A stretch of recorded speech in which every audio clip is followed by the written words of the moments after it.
How you going there, guys? Today's going to do a bit of a video on like a sort of CarPlay, explain like what it is, like how it works for people who don't like know about it. We use it every day, so we understand it quite like well. But for someone who hasn't had CarPlay before, they want to know like what it is, how it works, so what you can do with it. Well, I'll go through that with you guys today. So it doesn't matter like what car you have or what car you're thinking of getting or what like sort of head unit you're going to get. Obviously we sell head units, but if it has CarPlay, this will explain it to you. So basically at the start, you've got a wired CarPlay or a wireless CarPlay. So that's the one's going to actually need a cable going from here to your car's USB port, and the one's just going to hook up automatically. And the one that hooks up automatically, you'll join your other phone to the other Bluetooth, and you'll get some like pop-ups on your phone, and then it'll actually hook over the Wi-Fi hotspot of your phone and head unit. So there's a little bit of like sort of setting up the first time you actually have to do it, and then the Bluetooth drops out. So the Bluetooth won't actually still be connected. You'll just be hooked up over the hotspot.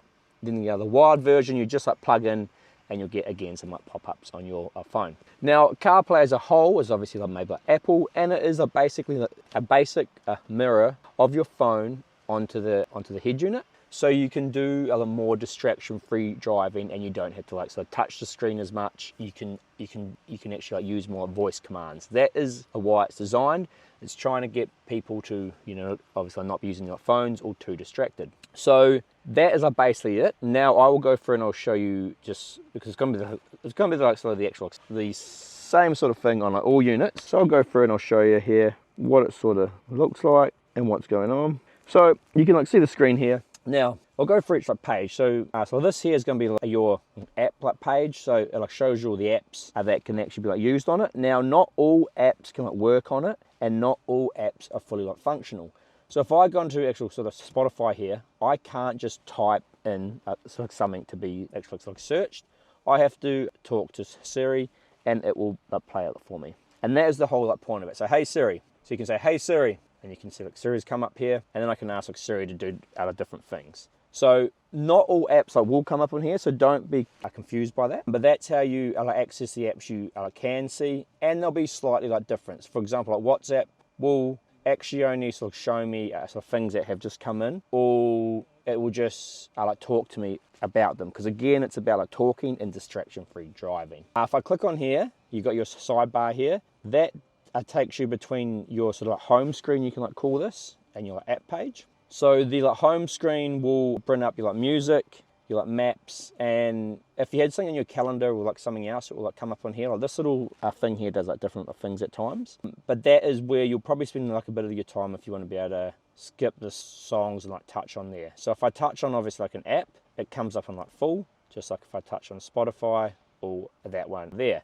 Now this little like sort of actual moon thing will like tell you what mode your like sort of actual a phone is in. I'm in like do not disturb, and that's why that is coming up. The three icons here are your last used like apps. So obviously Maps, Spotify, and because I opened up like WhatsApp, that is now coming up. Your battery, your reception, and the time. So that is the actual home screen. Now on here, you majority of the time you want to be like using this for calls. So you just say like hey Siri, call John, and it will like call John for you.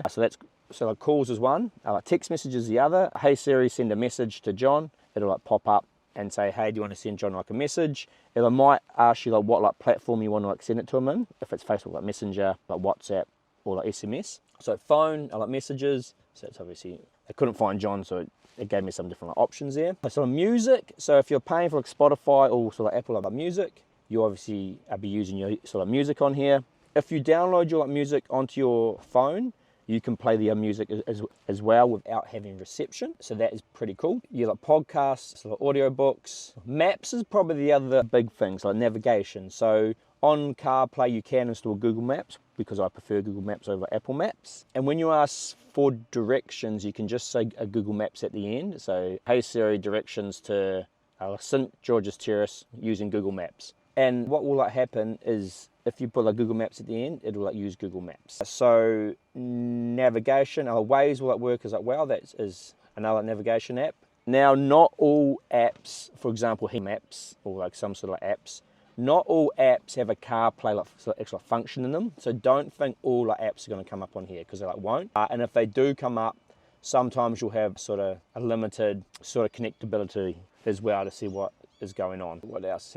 Easy Park, that is sort of a parking one. I don't know why it's like broken, but that app's obviously a bit like broken. But that basically explains CarPlay. So you can either use the microphone button on your steering wheel to bring up like Siri, or say hey Siri, and you do want to be like using like voice commands the majority of the time. And that is basically going to be your calls, your like messages, your like music, your navigation. As they expand out like different apps, so this is an OBD2 app, so I might do a little video on how that like works on here now on CarPlay.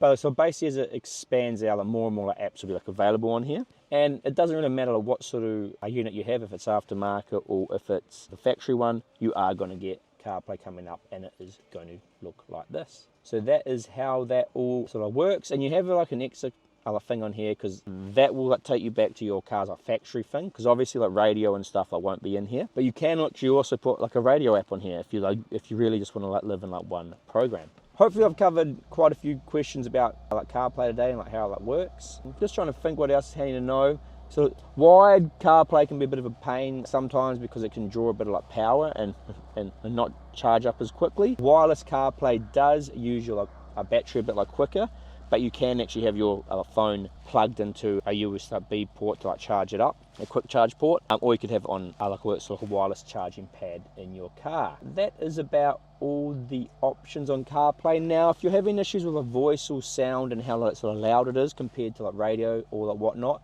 they will be in the actual like settings on your head unit. So you have to contact obviously the factory, or if you had one of our head units, contact us to understand how to change those sort of like settings. Any other questions you have about like CarPlay, just like post them in the comments and we'll be able to help you out.